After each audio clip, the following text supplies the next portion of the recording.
This is an audiobook created by Relay Publishing, who own exclusive copyright to the story in all territories and formats. For more information, please go to our website, www.relaypub.com. We hope you enjoy. The Grumpy One by Leslie North. Chapter 1. James. I considered myself a patient man. Truly. But even patient men had limits, especially when that patience was tested by an after-hours banshee. Excuse me? Hello? Arms folded over my chest, I looked at the screeching creature who had taken over my store.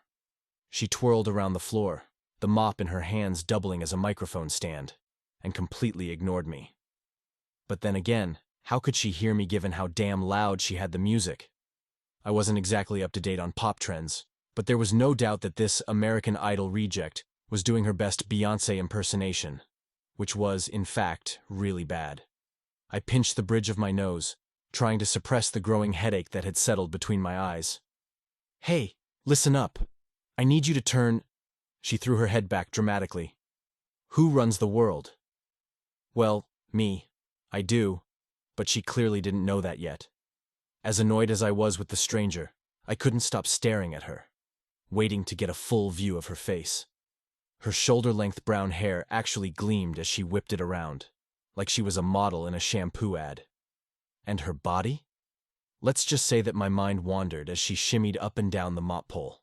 She couldn't sing, but the girl had some impressive moves, stripper-adjacent, body-rolling, ass-displaying raunch that I actually found myself enjoying, despite the accompanying vocals, and the mountain of work that should have my focus instead of whatever this was.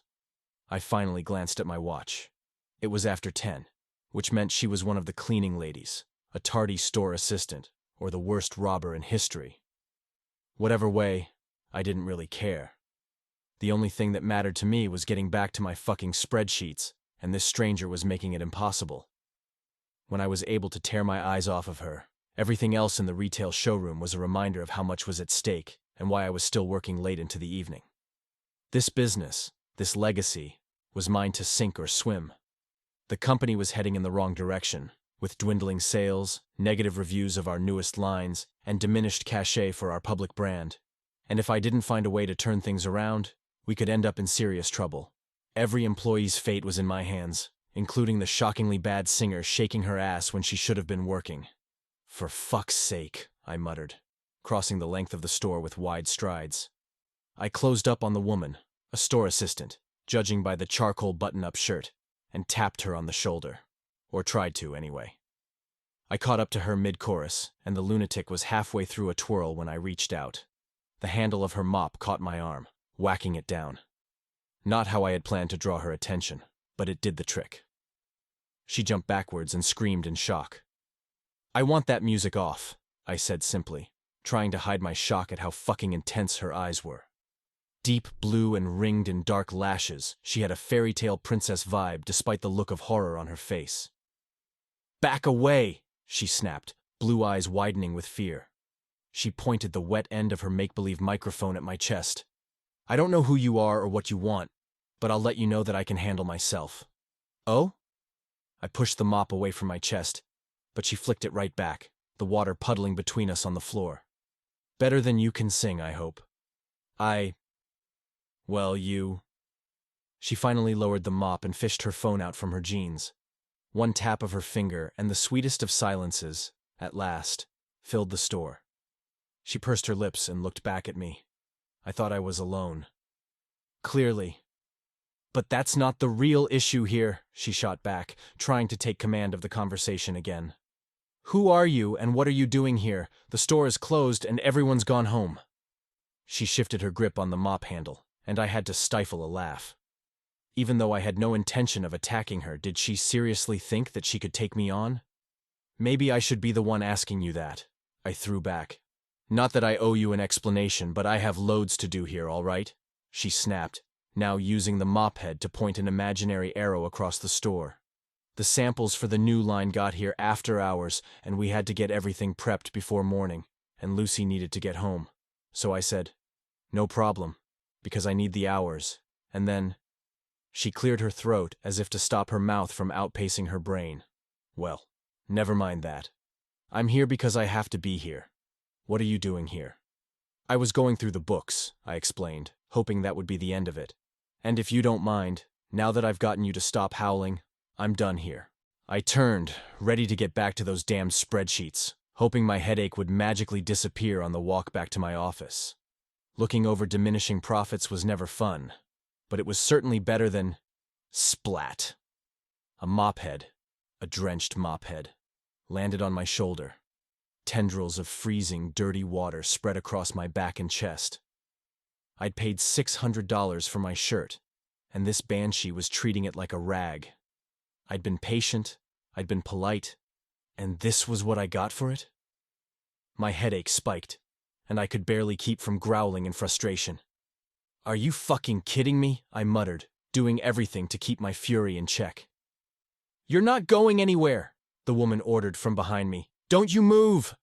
I looked back, and there she was, fingers tight around the handle of her mop. She stood her ground, mop head still on my shoulder, and threw me a defiant stare.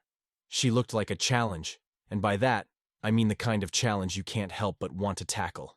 A fun, wicked challenge. You know, the worst kind. The kind I absolutely did not need right now. You're making a mistake, I said slowly. A big one. No, you are, she countered. I don't trust you. You look like trouble. She narrowed those arresting eyes at me. In any other scenario, I'd be a goner for them. But in this moment, I was starting to get seriously annoyed. I was trouble. I was the one holding this business together, practically with my bare hands as I tried to find a way to put us back on top where we used to be. I was the one logging 18-hour days, pouring everything I had into keeping Branson Designs from slipping totally off the map. Which meant that I was, incidentally, the one responsible for this shrew having a job in the first place. And this was the attitude I got in return? I didn't care how gorgeous she was. I wasn't going to let this stand. Plus, where the hell did she get off glaring at me like I was some kind of thug who'd tried to snatch her purse? Did she really have no idea who she was dealing with? When you profile potential attackers, do you always include men in custom-made suits? I snapped back at her, gesturing down my body, and watched her eyes follow. Because you're probably terrified when you're out on Fifth Avenue, and the financial district must have you cowering. That's not what I meant, she sputtered angrily. Doesn't matter how expensive your outfit is or how good-looking you are. Ted Bundy was handsome, and look what he did. In spite of my aggravation, I admittedly felt a little pleased at her inadvertent compliment. So you're saying I'm handsome, huh? Thanks, I think. I pretended to adjust invisible cufflinks. She let out a frustrated yelp. No, that's not the point. She took one hand off the mop and tapped the badge hanging around her neck. I don't see a badge, which means you're not an employee. And Brian's the accountant, not you. You're just the guy who was creeping around here spying on me like some kind of weird stalker. Stalker? Are you for real? She clearly didn't know that I, of all people, didn't need to wear a badge.